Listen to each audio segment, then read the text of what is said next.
All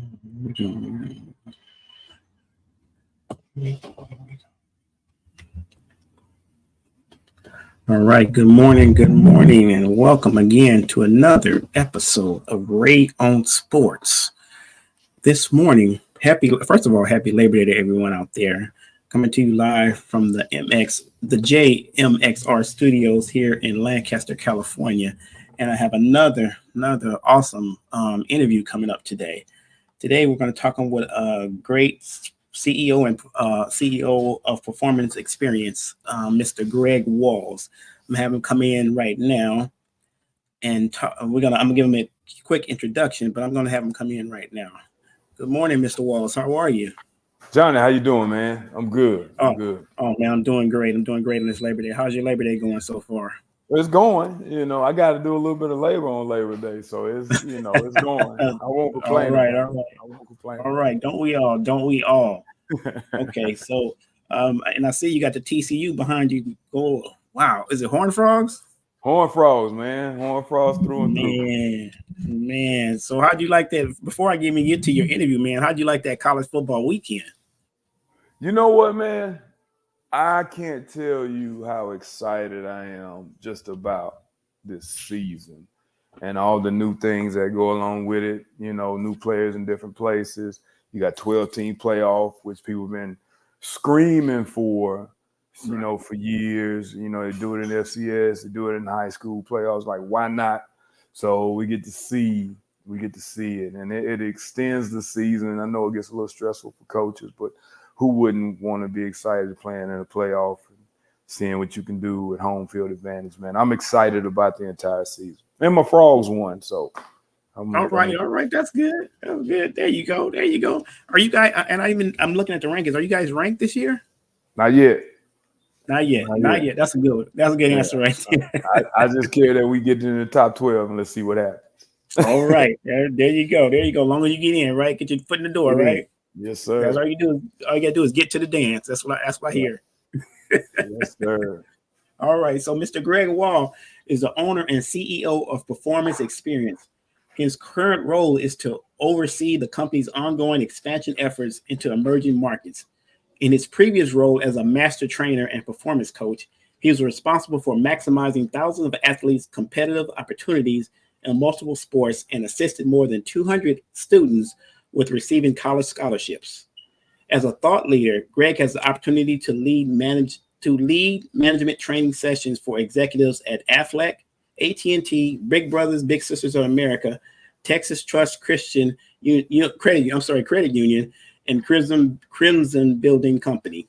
Under his guidance, Performance Experience has received the 360 Magazine Top 100 Small Business Award, Mind Body Bold Fitness Innovation Award, and at the Mid-City Personal Training and the Mid-Cities Personal Training Company Award.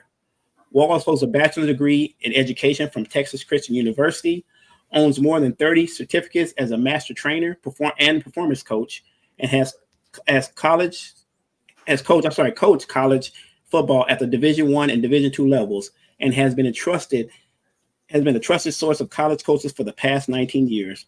Walls is an all-conference cornerback, and he knows firsthand what it takes to prepare and perform in the realm of sports with excellence. Welcome to the show. Welcome to Ray on Sports, Mr. Walls. Or if you prefer Greg, it's up to you. You tell me. Yeah, Greg is good, man. Mr. Walls was my old man. Good man. Okay. All right. So let's get into it, Mr. Greg. Tell me a little bit more than the bio. Tell me something that's not in the bio. How about that? I'm from South Mississippi. I got to TCU by way of South Mississippi. Shout out Picayune Maroon Tide. And it's that experience or that recruiting process was a little bit of a trigger to brought me to this point. It allowed us to help me with that understanding of going through recruiting, especially 20 some odd years ago, and then to see the evolution of recruiting and what it takes to be seen, to get the opportunity to maximize your potential was what was my motivation. To have a chance to further my career and to get a college degree and then even have an opportunity to play at the highest level was part of the motivation that brought me to this point. And thousands of athletes and 200 something odd scholarships later, here we are, brother. All right. Wow. Wow. That is impressive. That is very impressive. Now if you want to, what you want to dive into your how you got started in the college career, or you want to dive into the how you helping youth athletes right now? We can go either way. Whatever direction you want to go. I got 30 minutes, whatever direction you want to go. All right, man. All right. I love it. I love it. All right. So let's dive into that. Let's dive. What got you into college sports, and what got you into sports? Period. Okay, so sports, it has been a major part of my life. It's actually my profession. It's how I get paid. So, you know, it's been a major factor in my life. The opportunities that athletics has given me, football specifically, to be able to coach at different levels, to be able to earn a living, coaching athletes, and then to be able to maximize earnings in my own right, as far as a performance coach or a sports performance coach or personal trainer, whatever title you want to give it, and then be able to work with a multitude of athletes has given me a real perspective on what athletics does for a person, not just for their confidence, but for their career and the direction that they want to go. It has been a major part of my life, and it's taught me many of the lessons that I use today. And that's what I try to instill in these young kids today. You know, the goal is always to win, regardless of what anybody says. The goal is to win. Then you set the standards in place to give you the best opportunity to reach the goal.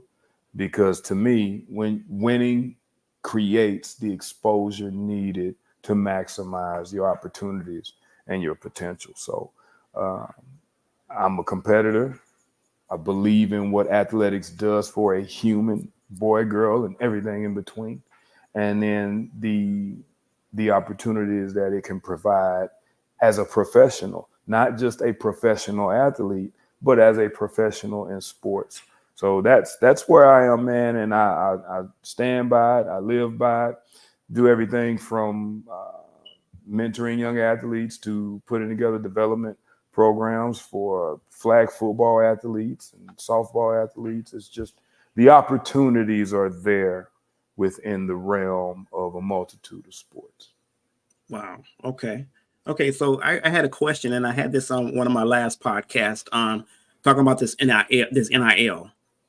You as a performance coach, as a mentor, we talked about kids that come from a solid background. You know, they have the solid backing. They know what they have a solid foundation. Put it like that. They have a solid foundation.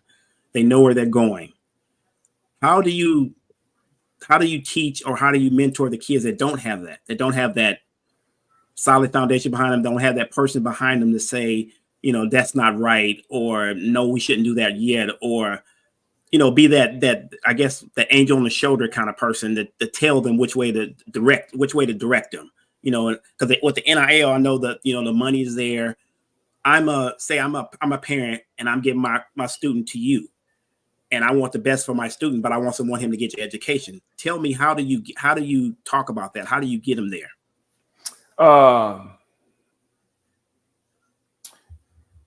Access to quality information and guidance and direction. Look, I'm a huge fan of the NIL, by the way.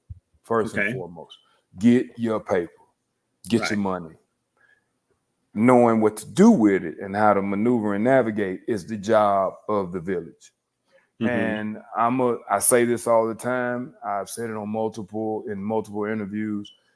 Regardless of what one believes, their religious background or what their mental, whatever they think, the Bible is a great informational source on how to do things and how to live.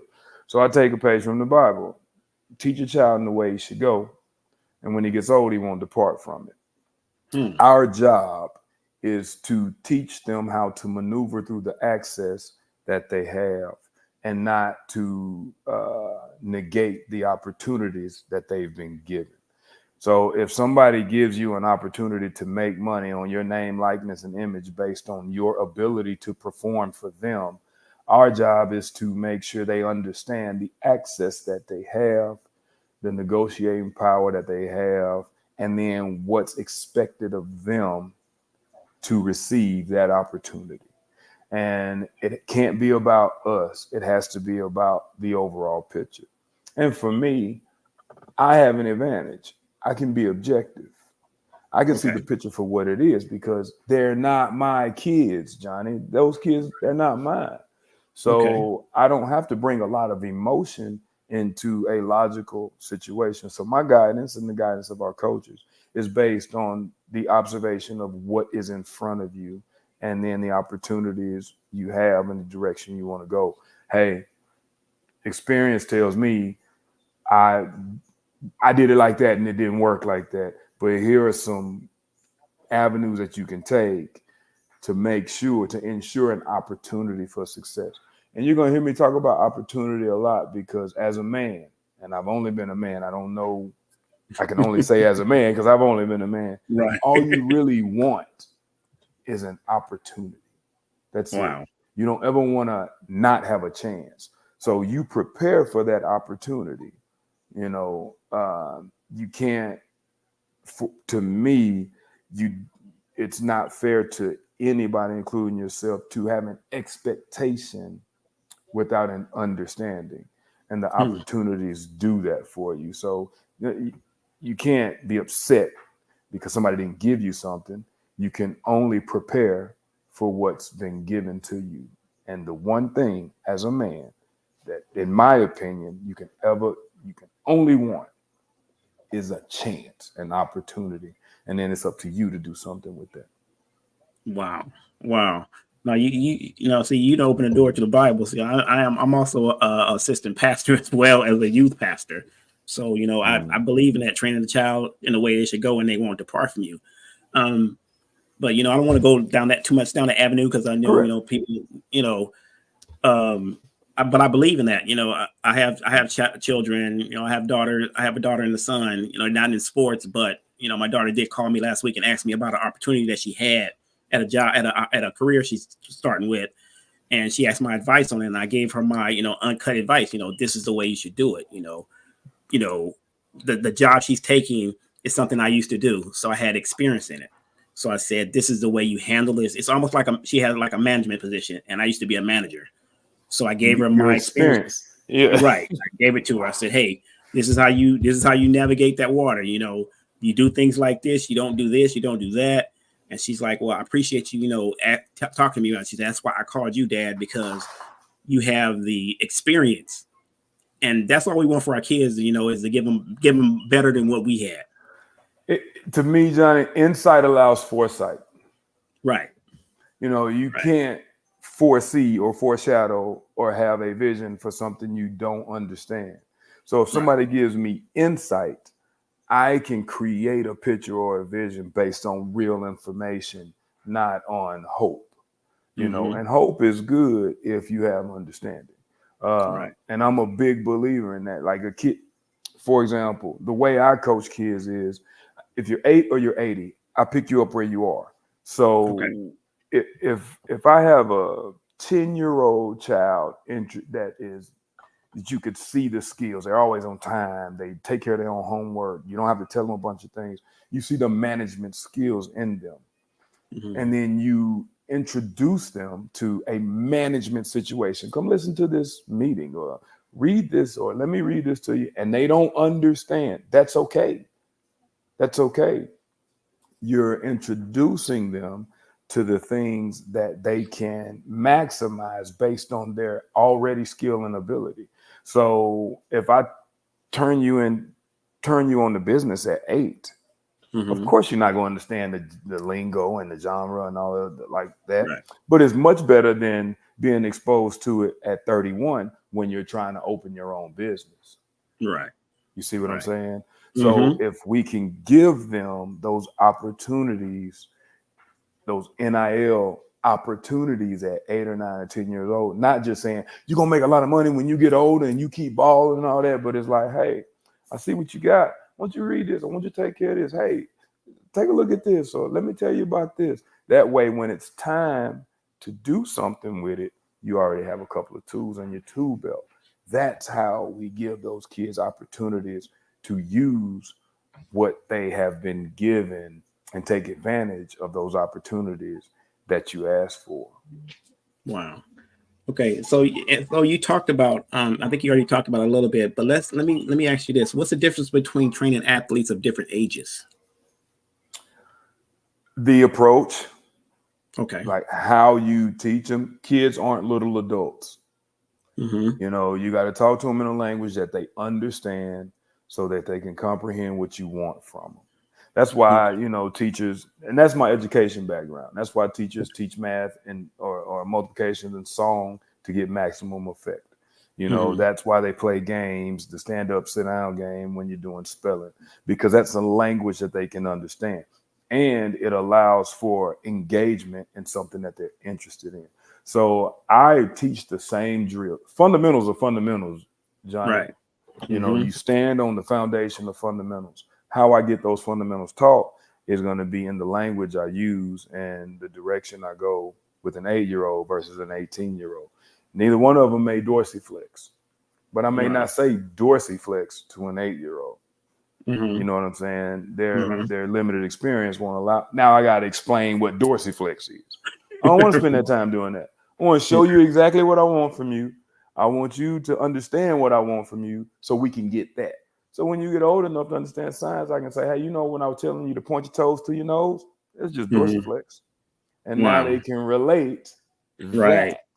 And now it's a maximum opportunity to go and engage with that. And that's how we teach it. So that's how we get results. It is proven.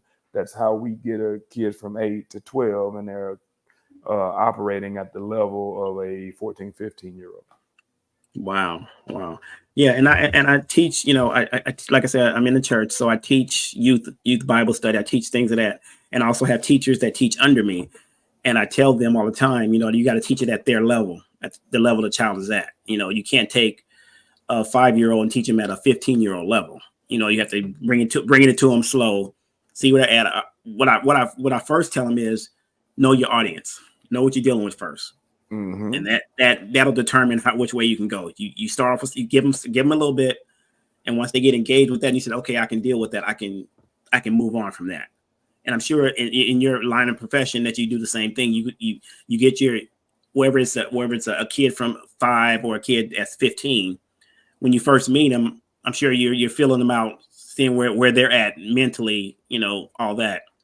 And then take that and go from there, because that's that way you can teach it, because everybody doesn't learn at the same level. You know, for me, I'm a visual person. You know, you give me a YouTube video, I can do it. But if you give me like the paper and have me to read it, then I'm a struggle with it, and that's just me. So I'm sure you can expound on that. Yeah, we assess them all. That's a great point. We assess every one of them. Everybody that comes through, they get a consult and an assessment. Because we got to know, in order to meet you where you are, we got to know where you are. You pull your car into the shop, they're going to put it on the diagnostics. Right. And they're going to figure out what's wrong with it. That's the first thing we do, is we got to find out you have to know what you're looking at in order to know what you're looking for. And that's what I teach my coaches. That's part one. The second part is, I don't care what you know. It doesn't matter what you know. What matters is, can you get them to do what you know? And if you can do that, you're a coach. Coaching is not telling people what to do. It's getting people to do what you need them to do to get the result they need to get, period. Yeah. So we got to assess them. We sit with them and we have an understanding of what we're going into. And then from that understanding, we create a program that can be followed according to either the individual, the group, or the team. And that's the hard part. It's simple, but that's the hard part. That's what makes you a professional. And that's why people pay for what you do. Wow. Now, I heard an interview, Coach Sanders, or some people call him Coach Prime. Coach He said in an interview that they asked him, because I guess the rumors are out there that he might go pro, that he might go to an NFL team. He want to coach an NFL team, and they asked him that. They said, "Could you coach NFL?" And he said, "Heck no." He didn't say heck, but he said another word. But he said no. He said, because I'm some grown men who got a paycheck, who making 31 million a year. He said, I can't teach them like that. He said, I like what I'm doing because those kids haven't got there yet, and I can teach them something. So you tell me, what's the difference between coaching college and pros? Exactly what he said. Okay. You know, it's, you know, and then they're professional. So it's the approach, you know, Okay. And it's exactly what he said. Coaching takes a certain type of demeanor, intensity, ability to push. And then when you have a few barriers in the way of that, you know, you got to maneuver around that. And sometimes it takes more time than you have to get things executed. So, you know, that's really the real difference. And then it's a lot of, when you're in the league, you're a pro all day. You're not a student and a player. You know, regardless of NIL, you still have classes that you register for to go to that school and represent that school on the field and be a representative of that school in the classroom. It's not like that in the NFL. You know, you're a pro. It's your job. This is how you collect your check. And this is the expectation. There is no classroom expectation outside of that. And you might get paid more than me. And I'm your authority. And we all know in today's world, money talks, man. Money talks. You know, wallets make noise. That's true.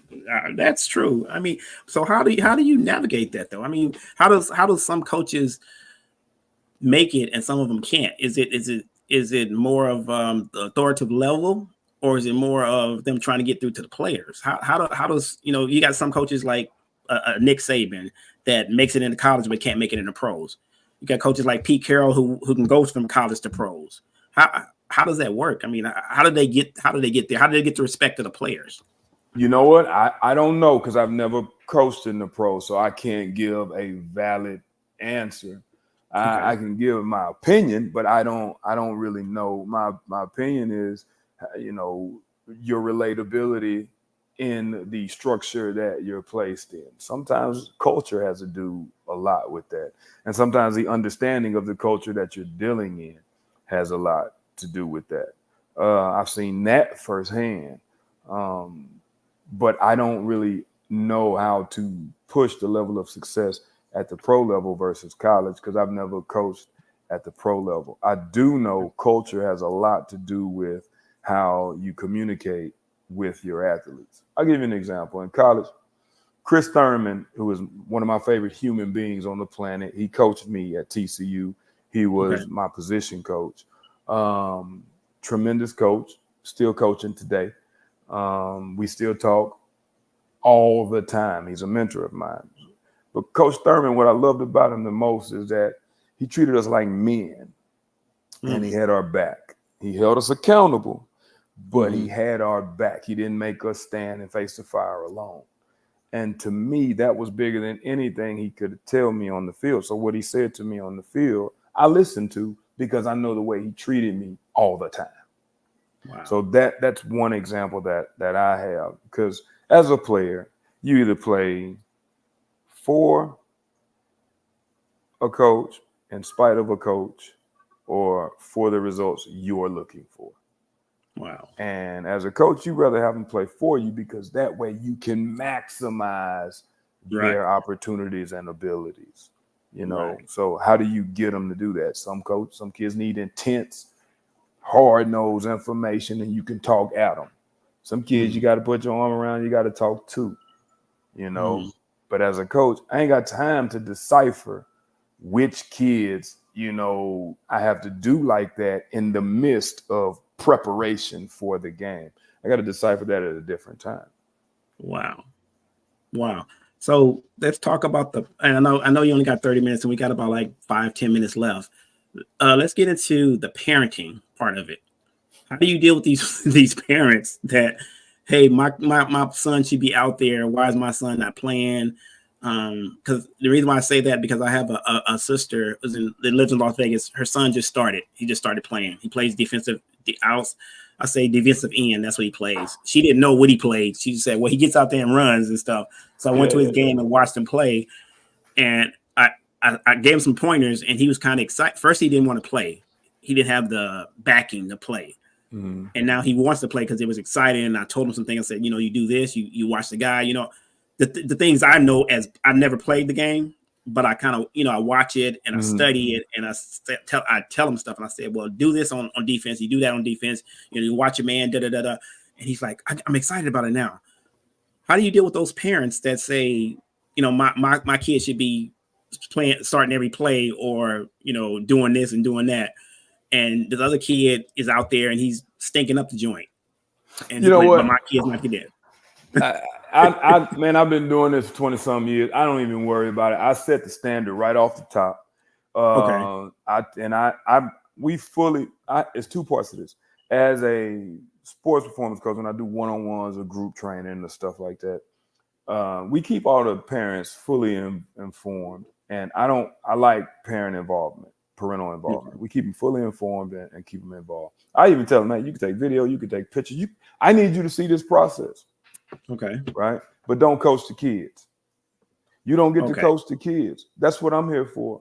I and not saying this to be rude, but I care less about your evaluation of your kid. My job is to look at the collective. So you can send information and tell me, I hear you, but our job is to evaluate and put the best 11 or the best 9 or the best 5 on the field, the diamond, or the court, period. So that is based in our evaluation. Of course, you think your kid is something. That's your kid. You're supposed to feel that way, but it's not mine. Right. So, I mean, I'm very objective in that analysis. So I don't even worry about it. And we set the standard right off the top. Don't coach your kids. Don't talk to me about coaching. Talk to me about anything else except that, because I'm not going to entertain it, because I have a team or a collective I need to worry about. Now, if I'm training your kid in their skill development, again, ask me as many questions as you want, but I don't care for your suggestions on how to get the result you're looking for from me. Wow. You know what I'm saying? It's like, again, I'll use diagnostics. If I'm putting your car on the diagnostic machine, I don't need you standing over my shoulder telling me what my machine says. You see what I'm saying? Right. Yep. So, and I expect the same respect. I will give you the same respect at your job or your profession. So be involved, and they're always informed, always updated, always involved. But your involvement does not include the influence of information. Wow. And to that analogy you just said about I don't come to your job and do that, there's a saying that says I don't come to McDonald's and tell you how to make your fries. Yeah, I just eat the fries. I don't tell you how to do your fries, so come tell me how to do mine. I have no. All right. I got 30 certifications and a degree. I really don't care, and I'm not saying that to be prideful or rude. I'm just saying I really don't care. About your suggestion of how to do my job. I do care about your child. I don't really care. You telling me how to do what I do. Wow. Well, Mr. Greg, wow, this has been exciting. I know you only got 30 minutes. I know it's a Labor Day weekend, but I'd love to have you back, man. When you have more time, we can talk some more. Absolutely. Man, I love it. Definitely chop it up. Absolutely, my man. Absolutely. I love it. You just tell me when, and we'll set it up and knock them down. I don't have a problem with that at all. All right. Sounds good, man. Sounds good. We can talk some more about when college gets really up and running. We can talk some more college. I know. Yes, sir. I know you got some opinions on these teams and these top teams and what they're doing. No doubt about it. But I'm not going to hold you too long, Mr. Greg Walls. I'm from the South too, man. My mother's from Beaumont, Texas. Yeah, my grandmother's from Beaumont, Texas. So I was down there for like 12 years. So I was raised, to call everybody sir and ma'am. With the respect factor. That's another topic that we need to talk about. I tell kids all the time, man. I tell my authority and my elders, they're all yes, sir, no, sir, yes, ma'am, no, ma'am. And that's taking me. I'm 45, and that's taking me a long way in life. Yes, and I'm about to hit that 6-0 mark. So yeah. Okay. All right. That's a big thing for me. My cousin Bree's on. Hey Bree, what's going on? But I'm not gonna hold you too long, Mr. Greg. I know you got things to do. I know it's a busy day because I got things to do. I got a wife that's breathing down my neck now. I actually got practice I got to get to, so it's a good day. You know, I got, Okay. like I said, I'm laboring on Labor Day and see if we can go get us one. Okay, well, Mr. Greg, if the people want to know how to get in touch with you, let them know real quick how to get in touch with you. You can find us on YouTube at Performance Experience. If you just YouTube search Performance Experience Greg Walls, we have a page with all kinds of information, tips, different clips of videos we've done to maximize the training aspect of what we do. You can see us at The Performance Experience at Facebook, Performance Experience on Instagram, and Performance Experience on Twitter, where you'll see, again, videos and other information. And then just leave your info, leave us a message. We'll put you in, we'll continue to send tips and information to help maximize your kid. And then if you're in the DFW area, Dallas-Fort Worth area, hit us up. Send me an email at info@pesportsandrec.com. And I'll be more than happy to get with you. We can set up a consult or an assessment and get you rolling in skill or speed development. All right. Well, thank you, Mr. Walls, for joining me today.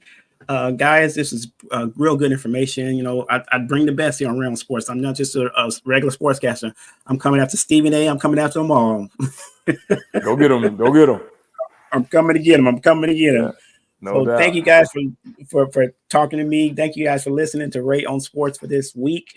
Appreciate you guys coming in. I appreciate everything, everybody listening in. If you miss any of this interview, you can get me on Apple Podcasts, on Spotify. I'm everywhere. You can find the interview there. And Mr. Wall said he will come back and talk some more. So we're gonna chop it up some more. Definitely gonna chop it up some more. Absolutely. All right. But thank you guys for listening. Until next time, this is Johnny Ray from Ray on Sports. Take care and God bless.